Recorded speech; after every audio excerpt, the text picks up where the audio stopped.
Happy, happy Halloween, Halloween, Halloween. Happy, happy Halloween, Silver Shamrock. Happy, happy Halloween, Halloween, Halloween. Happy, happy Halloween, Silver Shamrock. Happy, happy Halloween, Halloween, Halloween. Happy, happy Halloween, Silver Shamrock. Hey guys, what's up? Jake here, back for the first review of Slasher Month. And let's start up Slasher Month with a bang with Friday the 13th Final Chapter, the only movie that I'm reviewing that isn't an anniversary. Supposed to be the movie. This is the movie where Jason meets his match, not Freddy Corey Feldman playing Tommy Jarvis. Well, yeah, the original Nightmare on Elm Street did come out the same year, so Jason did meet his match. Now, I didn't meet him until 2003, but Tom Savini comes back for the gore effects, and to see the series end, so the gore effects are gonna be freaking awesome. So let's watch Friday the 13th, Part 4, or the final chapter, and let's see if them trying to kill Jason unsuccessfully. Though our movie begins with a clip show of the first 3 parts, intercut with the camp story from Part 2, and some of his greatest kills so far, and showing us where he left off in Part 3 when he was in 3D and got an axe in his head. The movie might not be in 3D, but it will still blow shit up in your face.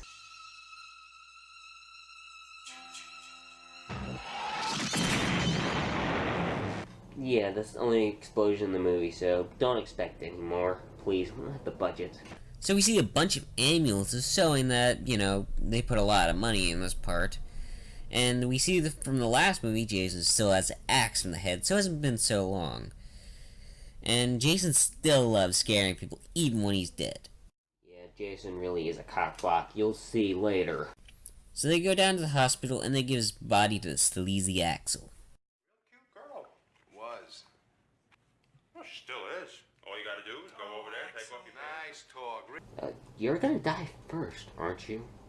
Because I'm pretty positive you're gonna die first. After this, he hits on a nurse, telling her to meet him in the cold room. And he's, of course, watching sleazy shit. And he gives her a little jump scare. You dick. Don't scare people in a room with dead people. And also don't fuck people in a room with dead people. So, for some reason, she starts making out with him even though he's an asshole, and Jason's still cockblock even when he's dead. This is why you don't have sex in a room with dead people. They'll cockblock you. Jason especially, since he can sense when you're having sex. Jesus Christmas! Holy Jesus goddamn! Holy Jesus jumping Christmas shit! This is supposed to be funny, right? It's not? That's not? That was actually supposed to be serious? It's still freaking funny. So Axel doesn't get laid, so he just gets ready to whack off, but Jason doesn't want to see that, so he's dead.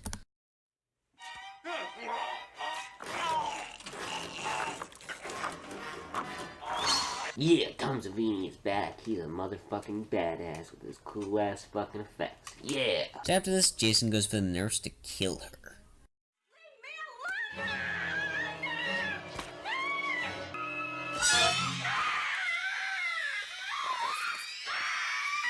Alright, Jason, before you kill anybody else, please cut those damn fingernails. You have longer fingernails than these. So then we see the Jarvises, Trish, her mom, and Tommy, played by Corey Feldman. And we see the teens of the movie. Yep, every horror movie needs a bunch of teens that the killer can kill, even if they're not important to the plot. But these characters are kind of fun to be with. So there is Teddy and Kristen Glover, who is a dead fuck. You're a dead fuck. And I'm a dead fuck. Yeah, he's definitely a dead fuck. Trust me. God, I'm horny. After that, we see that Mrs. Voorhees' first name was Pamela, and we see a hitchhiker, but they won't pick her up, so she sits down and eats bananas.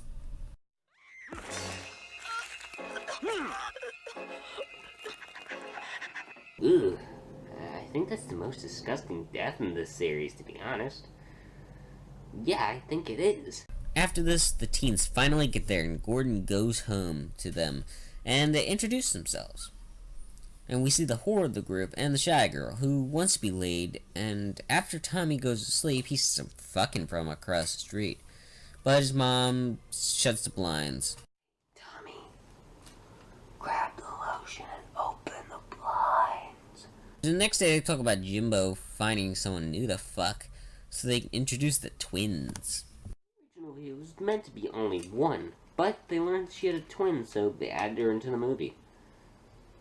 Yeah, that's the reason why she dies really early on. Isn't really that important. After that, Sarah goes back to the car, feeling that someone is watching her, but no one is, or maybe someone is. But everyone then goes skinny dipping. Yeah, I'm sorry I can't show you this part of the movie, but YouTube would flag me for nudity, and I don't feel like censoring, so watch the movie if you want to see this scene. There's a lot of boobies and asses. But Gordon senses the nakedness, so he runs down so Tommy can pretend to see it. Of course, he didn't watch anybody skinny dip or fuck, really. He was just looking at the camera, but, you know, that would help with method acting.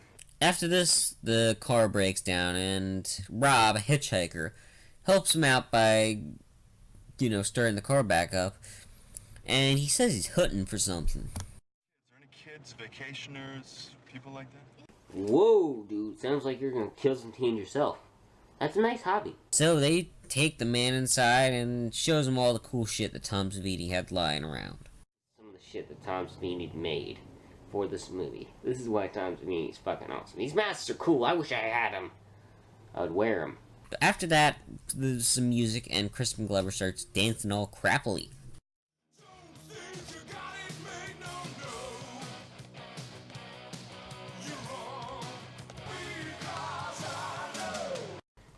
I know he was originally dancing in Black and Black, but it still didn't make much sense. He's still a freaking crappy dancer.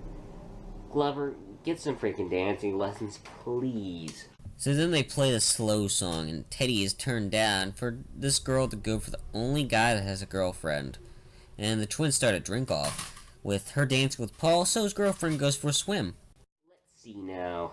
She's had sex. She's gone skinny dipping twice. And now she's definitely gonna die. So she goes onto that cold-ass raft, and Jason kills her.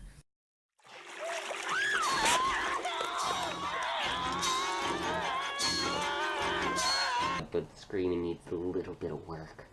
So after that, he feels really guilty about dancing with her, so he goes to see his girl. And she goes for the next best thing, the dead fuck. So Paul goes to find his girl, but she's dead, so now he's dead.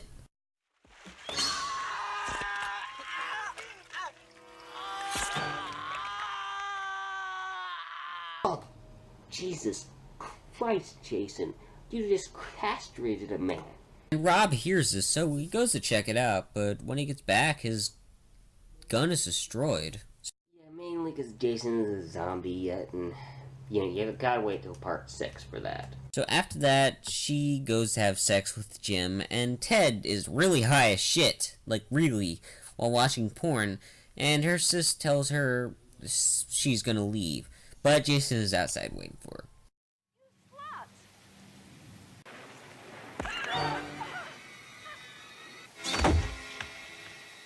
Ah, Jason, you can be more creative than that. I've seen you be more creative. Even though she wasn't supposed to be in a movie, so this is probably more of a half-assed death. Mainly to get the body count up. So after this, the shy girl says she wants to sleep in the bottom bunk with this guy. What do you mean? I want to sleep in the same bed with you. I don't understand. I want to sleep with you. What do you mean? I want to fuck you. That, you like it?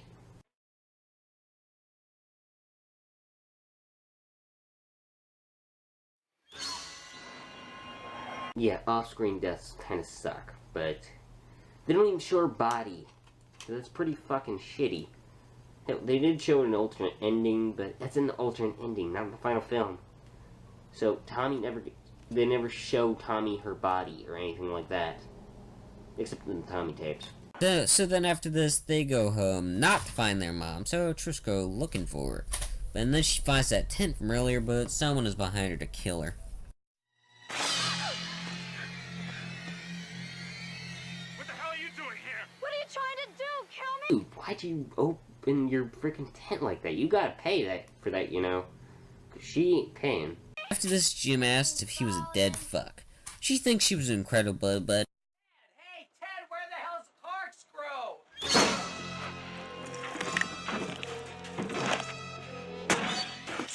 then the other twin looks at the window, seeing that both the bikes are still outside.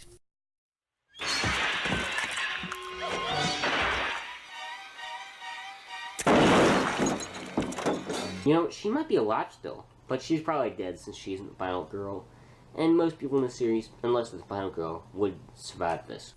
After this, Rob tells her that Jason killed his sister from the second movie, and that Jason's still alive. So we go back to Tommy fixing the fuse, and Jason grabs a knife while they fuck upstairs.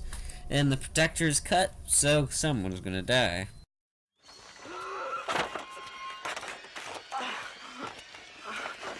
So he killed Jim, he went upstairs to kill the twin, then he went downstairs to kill Teddy. Damn, Jason, you made more work for yourself. Either that or the editor sucks. It's probably option B. After this, she goes out of the shower and he starts singing, and someone walks in to kill him. Drop my bar of soap, old buddy. Let's get in here with the old pal. I wouldn't suggest you drop the soap, since Jason would probably shove a knife up your ass, but he does something pretty damn cool.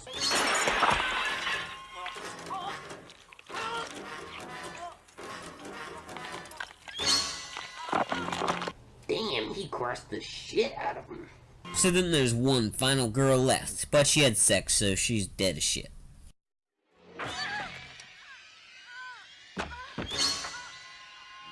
How the hell did that towel magically stay on?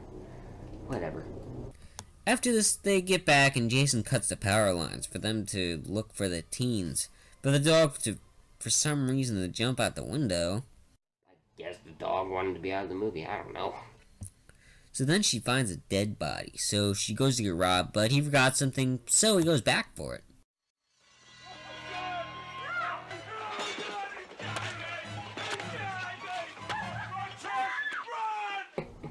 This is supposed to be funny still, right? It wasn't supposed to be funny? This actually happened in real life and nobody did anything? It's still funny. She finds all those bodies and runs back home, locking all the doors, but Rob is thrown right through that window. So Jason grabbed Tommy.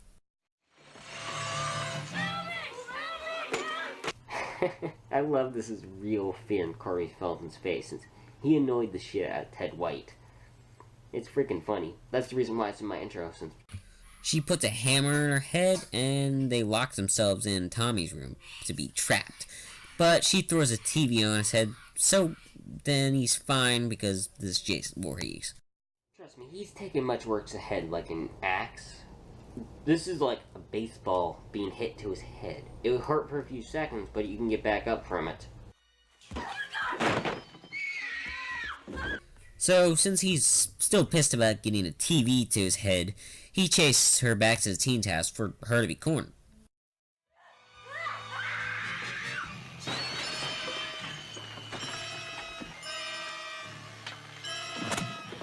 So she does the Sally Harvester thing and jumps out the window.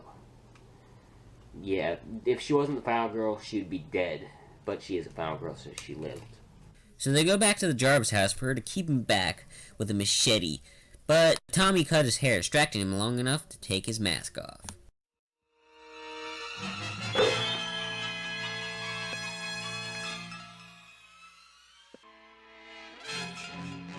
Oh God! How ugly did Tom Sweeney make him?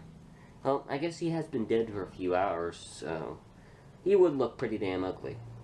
So Tommy grabs that machete so he can kill Jason, because this is the final chapter.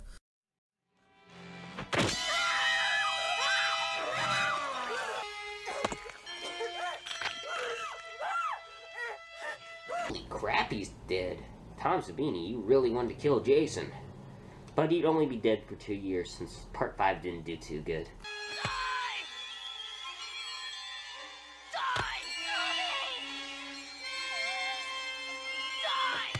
Yeah, I'd do the same thing if I saw his fingers moving, since, you know, he did kill your mom even though you don't know it yet. And he killed everybody, so yeah, I'd do the same and I'd beat the shit out of him. Then Trish is in the hospital and she gets to see her brother one last time before he goes fucking insane.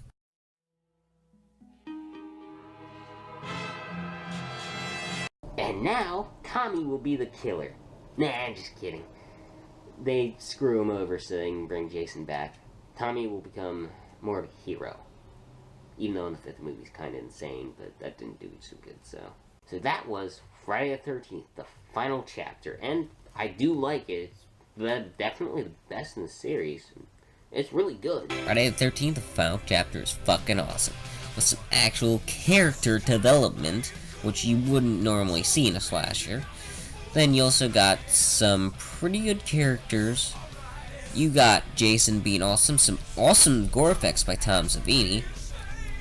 And it's a really damn good movie. And it might not be the final chapter released in so 12 goddamn movies.